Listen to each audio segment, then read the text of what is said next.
Après ces mots de prière, au troisième point, le troisième point sera présenté par qui est de l'Orange, mais il n'est pas seul. Ils sont toute une équipe.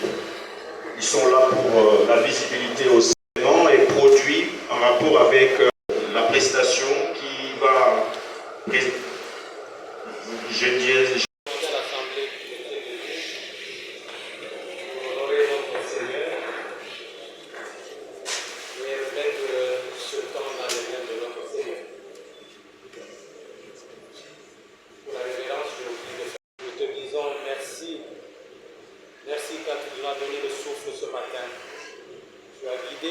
chacun de nous connaissant ce rendez-vous. Nous implorons que ta présence soit manifeste en ces lieux, que tu puisses conduire tous les responsables qui vont passer, Seigneur, et éclairer toute l'assemblée. Sois avec chacun d'eux et donne aussi une très bonne audition à tous nos membres, à tous les entrepreneurs. Bénis ce moment au nom de Jésus-Christ. Amen. Aussi faire des pas vers nous et nous avons scellé un partenariat qui nous permettra de travailler de commun accord pour juguler la pauvreté et aussi donner des opportunités à nos entrepreneurs, membres des Réveco, de créer un réseau d'affaires. À qui je dis est pas facile. Je profite de cette occasion pour vous dire, nous sommes aussi reconnaissants avec la personne qui nous a désigné, le partenaire Brent Timanda, qui a voulu aussi nous accompagner. À nous, sommes pas ce cadre qui nous sommes rentrés et de cette manifestation, et cette cadre-ci qui est très beau et chic. Tout le monde va dans ce dialogue, malgré que le nombre de gens qu'on va appeler pour venir sont en route. Nous allons les remercier sincèrement pour sa collaboration et surtout pour ce manque de confiance qu'il a passé à notre endroit et avec les Sans plus tarder, je voulais juste vous demander d'être attentif, et d'écouter ce que nos partenaires Orange ont produit pour nous aujourd'hui. Le présent partenariat que nous allons faire de faciliter aux entrepreneurs de se créer un marché d'emploi, de juguler le chômage qui se vit entre le milieu de l'État. Nous sommes tous, nous connaissons très bien le Congo, c'est un grand pays dont la pauvreté frappe. Tout le monde ne peut pas travailler à l'école, par exemple, l'administration publique qui a beaucoup de surtout il y a pléthore. Nous devons maintenant penser aussi à développer l'initiative privée. Et quand nous développons l'initiative privée, c'est l'initiative privée qui faut que nous créions d'autres emplois pour d'autres problèmes moyens. Voilà pourquoi nous avons le souci d'accompagner nos différents partenaires avec toutes les opportunités qui se présentent devant nous. J'ai été avec les autres ici, avec le paiement mondial, transforme, dont on a pour jusqu'à le 25. Là aussi, on a les moyens. Pas plus que hier, on a été avec les autres avec les programmes pour cet établissement. Et les autres, on a avec la petite BGDC. Donc, tout cela, ce sont des écoles que nous connaissons. Hier, j'ai été accompagné avec les BGDC qui m'a appelé pour me dire qu'avec la projet, le fonds de garantie de l'entrepreneur congolais, DG Mzamba et le DG des fonds de bourse de l'industrie, ils ont lancé un peu d'autres programmes qui va partir de 2 mois. Donc, on va le faire en entrepreneuriat. Voilà pourquoi Orange, étant donné notre partenaire privilégié, nous l'avons appelé pour que cette dernière puisse venir maintenant nous expliquer les différents produits. Et les produits, c'est que nous avons, que vous voyez devant moi, ils ont un tas d'applications qui nous expliquent ici. Je vais dire que notre manager François avec les autres qui se sont suivis vont nous expliquer très clairement. Il y aura d'abord le problème de l'application Orange et les canal box qu'on doit expliquer ici de la Orange. Ils ont aussi des téléphones. Les gens qui vont sur les téléphones sont là, alors ils vont prendre les paroles pour qu'eux-mêmes puissent expliquer. Au nom des membres du conseil d'administration, au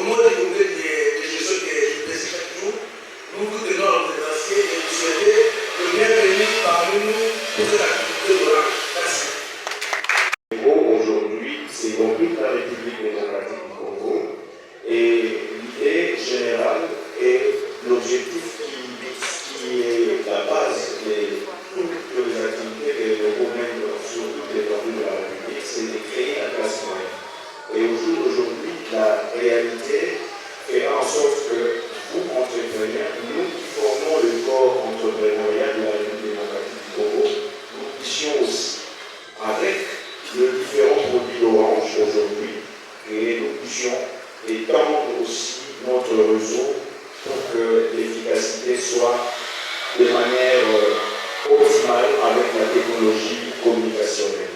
Donc, ceci dit, j'invite donc le manager François Touba pour la suite des explications. Et chers entrepreneurs, prenez vos notes et aussi soyez attentifs, comme venez de dire le secrétaire général. S'il y a des questions, vous allez aussi poser. Ce qui a envie, parce que nous avons un partenariat, il y a Orange et Eco. Alors nous sommes ensemble pour tout cela, l'activité pour tout ça à Orange. Et ça vous donner. Là, il dit tout cela, là, pour tout le monde. Et ça vous donner. Ok, et Eco, c'est ça, le mouvement pour le coup de bango, pour tout ça, partenariat, il y a gagnant. Donc, il faut que vous expliquer ça. Ce qui, pour ça, il y a la signe à Bisso. Au moins, il y a des décorateurs qui ont la signe. Après ça, nous pouvons pour la signe à Bazen, c'est-à-dire à Vodacom, les autres, les services qui ont monté à regroupement à Bisso. Alors, vous savez, pendant les lots, ceux qui, aux membres à l'ECO, il faut la signe à Orange, parce qu'il y a un avantage sur ma case. Il y a un avantage pour la vie, mais il y a un avantage il y a l'ECO. Parce qu'au lieu de financer l'eau, beaucoup consommer. La santé, toujours entre les personnes et l'ECO. Et là, il y a d'autres signes à consommer. Alors, qu'est-ce que vous avez mais biso ce que vous ici, on va dire consommer. On va dire qu'on paye soit au les gars, au mini, au la SMS, aux autres là. Dans ce cas, les autres là, les venus, total combien et au pays dans ce cas, il y a un total bon pour déverser en compte à l'ECO. Parce que les fois là, à quoi il y a un sous la salle à Bamaïti, pour la salle à Bissara à Bango. Je pense que comme les parties qui sont d'Olivier, nous sensibiliser les gens. Pour la finance, si la bisoté, les oiseaux d'Ambola, la Bazéana, au moins la électronique, la carte à porte-monnaie, partout, au Bandasomba, aussi, ils se sont bons, ils ont la passe. Donc, c'est très important. En dehors, il y a la transaction, au côté de la Mutumbo, on est capable, au lieu que de Western Union, au lieu que de. Alors, ce qu'on fait, le compte Orange Humanité, moyen de la euro, exacté. Comment il va voisin, oh, de mon ambassade à la photo, tout ça, matanga, tout au sombre, et l'eau, au solidi, au solidi, à l'eau. Tout ça, vous êtes vrai. C'est un cabinet à la fois, sombre. Sobi omo bandeka, sobi minutes au côté de la chose. Les autres toyés, soyons pour tout ça, ça. Yes. Au moins, la bâtie $, francs, ça va. Au cours de la division midi, la ligue au dos sont. Alors, pour la console, il y a pas de bino, il est équipage pour lui Maxit. Maxit est l'application, eza na biloko nyonso na kati kotinda kosomba télécharger bandeko na biso baza wana bakoko explike bino clairement ozolanda biso yango eza très important yango ntango nazongeli plus bozokonsome plus mbongo tokodeverse na compte ya LECO ezomata te soki osombaka chaque mois $10, il y a la communication, il y a bien $20, donc on voit la carte en bon, on a tout compte à et ça très important. Alors, par rapport à faire, on peut s'en donner à Jess, à Banda,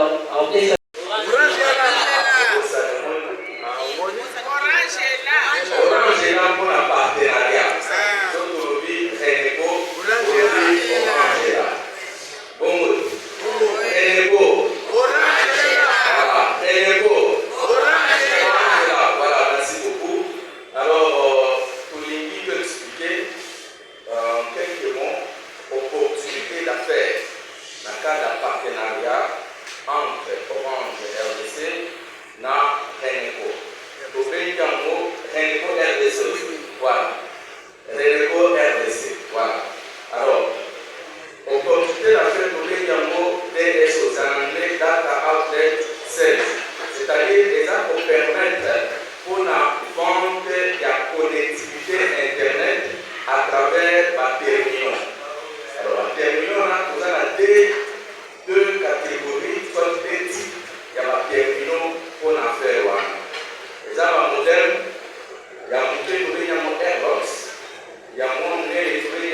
jusqu'à 32 personnes. C'est-à-dire 32 machines routières et pour prendre en charge. Les autres salles en dégâts. Pour signer un contrat, parce que nous sommes devant des entrepreneurs, pour signer un contrat entreprise, soit structure, avec Orange pour la vente, il y a l'équipement, il y a la connectivité Internet. Alors, les gens ont trois avantages que vous présenter. Avantage à l'Ebousseau, l'or, il y a achat. Toujours ça, la remise à 5%. Quel qu'en soit le nombre d'équipements aujourd'hui, tout ça, remise à 5%. Avantage à l'Ibali, tant que vous m'en côté Kayango, selon que les gens ont amené les deux à monter, je dis n'importe quoi, l'équipement peut y monter.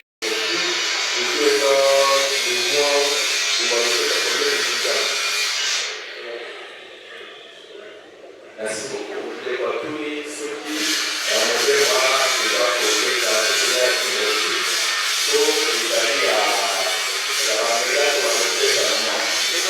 Ok? Alors, pour tous les gens qui ont été abonnements.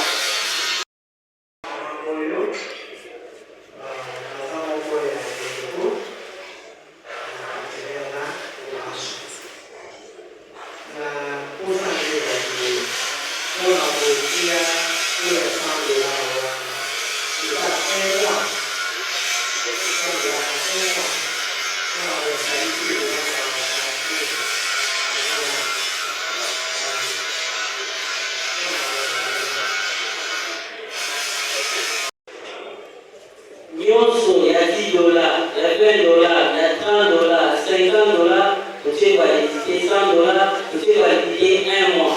Et c'est pas des pour une utilisation. Vous pouvez pas la vie, vous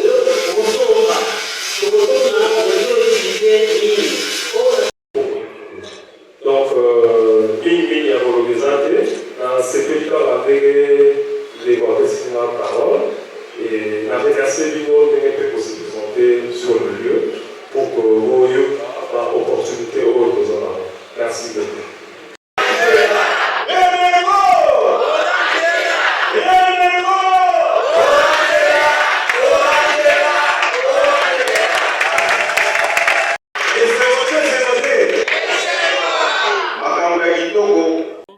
Bonjour Francis, je m'appelle Jean-Claude Nkunda Kabengele. Je suis le directeur national en communication du regroupement national des entrepreneurs du Congo pour l'émergence justement du Congo, RENECO en sigle. Au jour d'aujourd'hui, nous sommes très contents de sceller notre partenariat avec Orange. Comme vous le savez bien, nous sommes inscrits dans la logique d'une création de la classe moyenne. Notre pays, au jour d'aujourd'hui, a besoin, cette nécessité d'avoir la classe moyenne, étant donné que la pauvreté a atteint un seuil indescriptible, n'est-ce pas? Et à travers ces partenariats, les différents entrepreneurs qui sont membres de RENECO à travers la République démocratique du Congo vont consolider les réseaux qui est présenté à travers les différents produits de notre partenaire privilégié Orange. Et ça va permettre que nous puissions avoir dans le jour beaucoup plus proche des activités gagnant-gagnant à travers ces différents produits qui ont été présentés, notamment Maxis,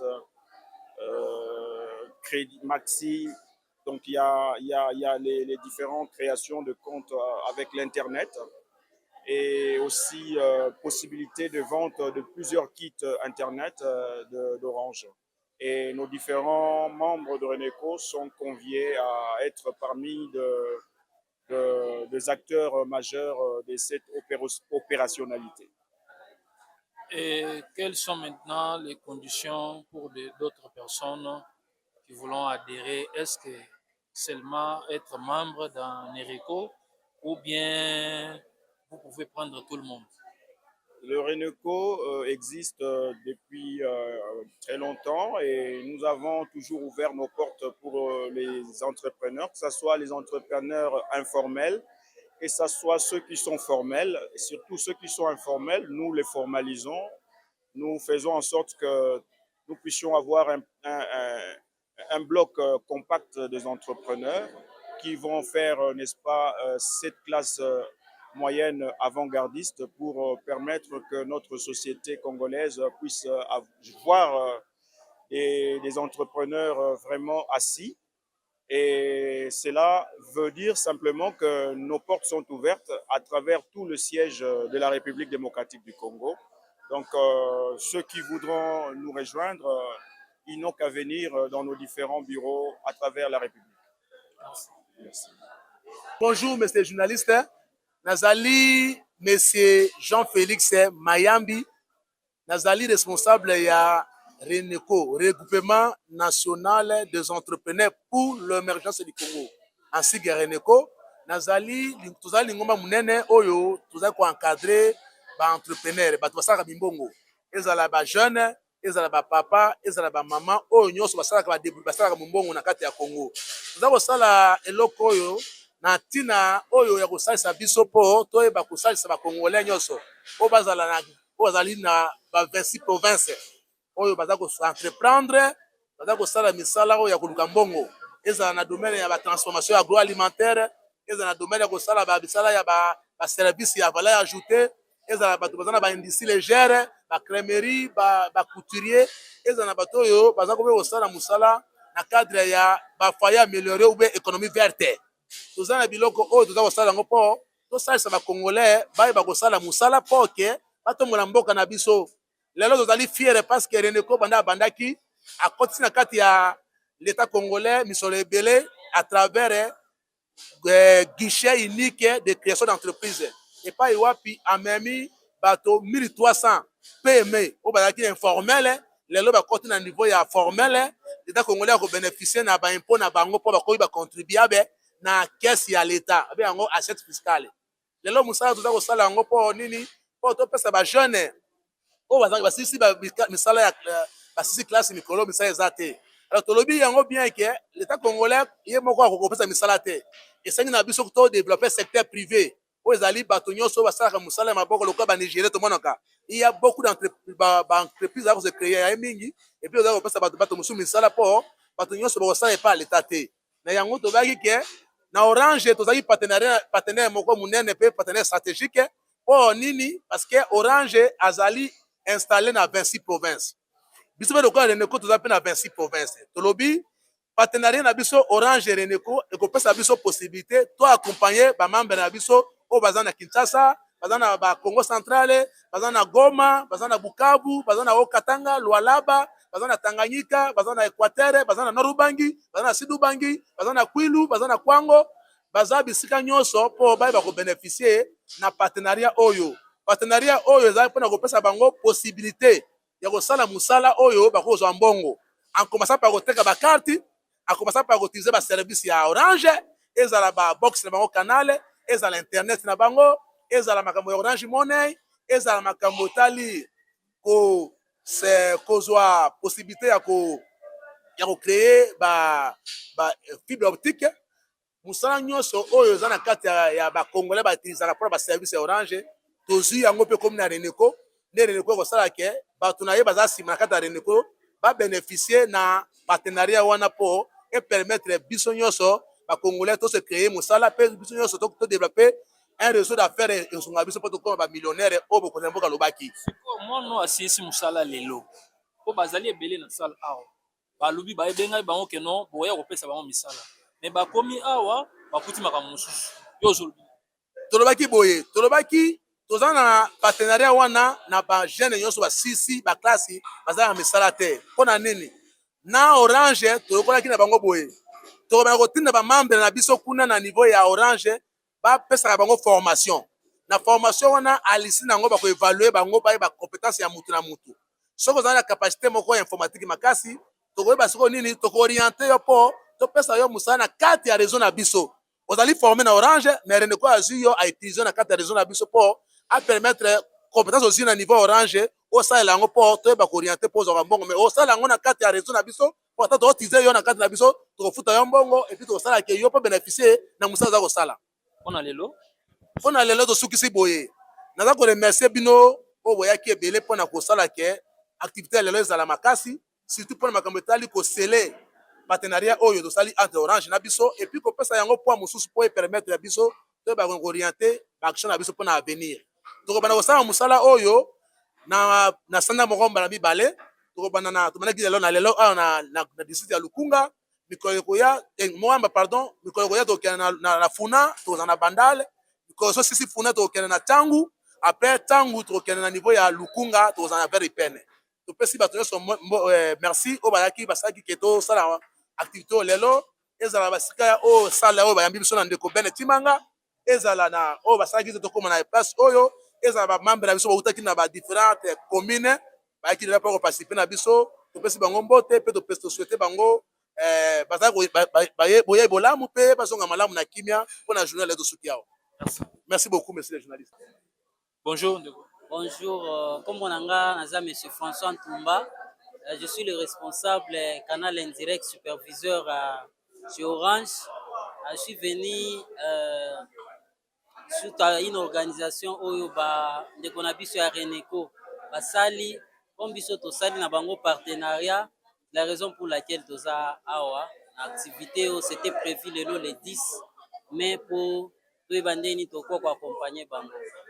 Partenariat gagnant-gagnant, ok, partenariat gagnant-gagnant, tu peux comprendre que baza regroupement, baza besoin de na ba moyen, comme tu as un financement sur place, tu peux ça bango, tu préférais que ba membre na bango ba zo ba sim na biso ba consommer plus bazo consommer revenu en ezoya, tu sala ndeni, tu partager na bango revenu, tu pesi bango mandambu, selon na pesi exemple comme baza 500 membres, so chaque membre a eu sim na et qu'en moyenne, par exemple, un membre a consommé $10, on a dit à $5,000, on fout à 20% $5,000. On qui a gagné mignolé, a benga ba voisin, au bazo pesa bango ilo comme côté, mais biso tout ça disponible, aussi basim na biso, bako consommer nango sans problème. O baza ba membre té. Do ba o baza ba membre té, Reneco azo senga bango ba ko adhérer. Na regroupement na bango pour ba bénéficier pe na ba avantage na kati ya avantage comme to lobi d'une manière générale auto pesa pour na Reneco mais to comme boza déjà objectif eza pour na entrepreneuriat toza pe na ba service ya mike auto ko proposer ba jeune ba maman ba papa o ba ko ba komi autonome pendant ça ba faire na bango na pesa exemple ça ba transaction Orange Money yo komi banque pour la population et pas na yo bazo sala ba dépôt bazo sala ba retrait et puis na suka sanza Orange azo pesa yo commission et na objectif wana o balingi ba bando teka pe ba sim o balingi ba bando teka pe ba box to la kisi ba activité belé oyo na suka Orange azo rétribuer toujours azo pesa toujours ba commission. Est-ce que bozo engagé pe bato parce que ba benga ki bato que baya beaucoup pesa bato misala parce que bato baye bamusu ba komi ko ima na salle a na lingi na pesa précision eza que Orange azo ya recruter bato kwa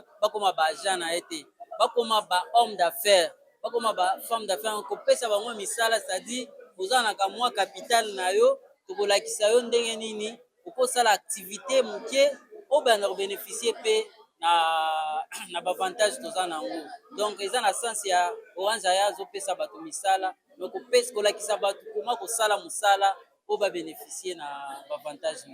Merci. Merci beaucoup, monsieur le journaliste.